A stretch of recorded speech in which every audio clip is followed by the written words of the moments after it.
Hello, everyone. Welcome to my bold and the beautiful gossip channel. I hope you're all having an amazing day. Before we dive into today's content, make sure to hit that subscribe button and show some love by giving this video a thumbs up. Rich informs Brooke that Hope is out of control while they're at her house. There is a problem with her. She pursued Finn and Thomas before pressuring Carter to seize the business. After this is finished, Hope will never again enter Forrester Creations. Brooke yells at him to be impartial and to stop disparaging her daughter. Try to figure out why they thought they had to take charge.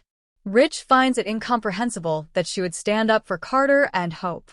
Rich asks her if she doesn't see what has happened to his family while holding her hand. Although Brooke disagrees with Hope and Carter's strategy, their statements are accurate. For many years, the Logans have been treated like slaves. She explains to him the significance of her lingerie line and hope for the future to the business. They never received the respect they were due in the workplace. Rich informs her that he recently completed a significant relaunch for her line. Their firm was stolen by Carter and Hope, and she is supporting them. Because her daughter was in his ear, Carter snatched this. She assaulted his family and took his business, saying, "You know that it won't go unpunished. Do you expect her to send her to her room or ground her?" asks Brooke. Rich wants her to leave. "Hope and I will not reside on this place. It will not take place." Hope and Carter are excited about taking over the company at Forrester. Hope believes that the documents should be framed. She sits on his lap in the office chair, and they share a kiss. "So you guys are in charge now?" she asks when Elektra and Will arrive. According to Carter, they had to act in the company's best interests. As they explain that they are reviving hope for the future, Will offers them his congratulations. Elektra inquires as to if Ridge and Steffi had simply left.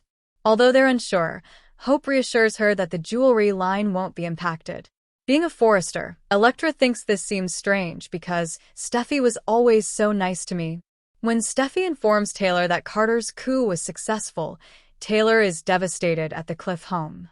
Steffi believes Hope enticed him to the top by taking advantage of a loophole. They find it hard to accept that this is the new normal. Steffi claims that Hope's manipulation of Carter is to blame. Steffi is told by Taylor that this is really regrettable. Steffi claims that neither she nor her father will give up. They have no power at the moment. As he flashes to being asked to leave Forrester, Remy modifies the picture of Elektra he is staring at in his dimly lit room. He recalls the time Elektra sobbed to him over someone editing her pictures to make them appear nude. It was he who reassured her. Remy sobs in the present. "Elektra, I'll always be there for you. You're being changed by LA. I will not allow that to occur." The laptop dings all of a sudden. Elektra is now wearing purple underwear in her shot. "I'm sorry to do this to you again, but I can't let Will win you over," he says.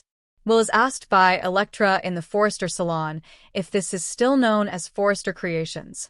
He tells her about the jewelry line, but he believes the shift is ridiculous. Elektra is concerned for Remy. She is worried that his feelings were wounded because he is a nice and trustworthy friend. She wasn't rude to him, according to Will. She couldn't hang out, and he must understand why. Remy is not a cause for concern. She ought to be concerned about him, he teases. They share a kiss. Hope exclaims in the main office that Carter put everything on the line for them. "Remember that it won't be in vain. Carter, you deserve this. You know you can do anything you want," says Hope, indicating that this is now his office. "Is there anything?" he asks. She suggests that he hang a large portrait of himself or renovate. With a smile, Hope locks the door and says, "It's all yours." Rich informs Brooke that he and Hope are not allowed to remain on the property.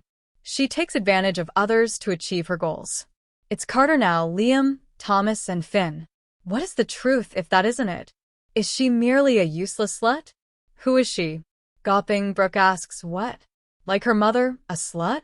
She remembers being referred to as the slut from the valley by his mother. Is that how he sees her? Of all people, he is aware of the impact that term has on her. Given everything her daughter has accomplished in the workplace, her role as a mother, and the fact that she took on the role of raising Douglas due to Thomas's instability, how could he degrade her to that level? She can hardly look at Ridge at all. "Who are you?"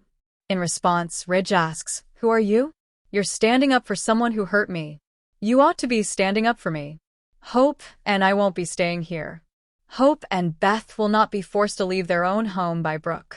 And then I'm gone," groans Ridge. "I want to stop fighting with you. I love you too much." He leaves after saying that. Brooke punches the chair while crying. When Ridge gets to the Cliff home, Steffi questions him about his purpose.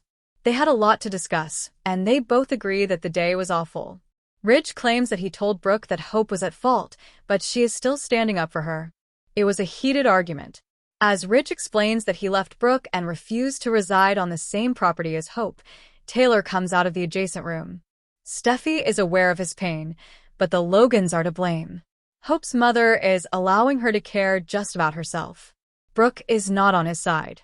"Why don't you remain with us here at this moment? We genuinely care about and adore you." She embraces her father. They are joined by Taylor.